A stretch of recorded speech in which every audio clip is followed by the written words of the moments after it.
Victory Venkatesh కొత్త cinema గురు రిలీజ్కు ముందే భారీ హైప్ తెచ్చుకున్న సినిమా అనుకున్న డేట్ కంటే కాస్త ముందు రావడంతో తొలి రోజు ఓ మోస్తరు కలెక్షన్లు తెచ్చుకుంది. గురును ముందుగా ఏప్రిల్ 7న రిలీజ్ చేయాలనుకున్నారు. అయితే కాటమరాయుడు సినిమాకు అనుకున్న టాక్ రాకపోవడంతో గురును మార్చి 31నే రిలీజ్ చేశారు. తొలి రోజు గురు వెంకీ లాస్ట్ మూవీ బాబు బంగారం తరహాలో ఓపెనింగ్స్ రాబట్టలేకపోయింది. తెలుగు రాష్ట్రాల్లో ఈ చిత్రం తొలి రోజు 2.51 కోట్ల షేర్ రాబట్టింది.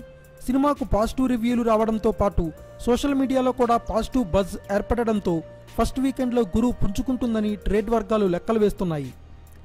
అమెరికాలో టికెట్ రేట్లు తక్కువ పెట్టడం కలిసొస్తుందని, వీకెండ్ వసూళ్లు బాగుంటాయని అంచనా వేస్తున్నారు.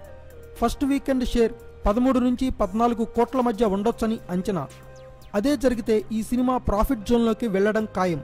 ఈ చిత్రాన్ని 10 కోట్ల లోపు బడ్జెట్లో తెరకెక్కించారు.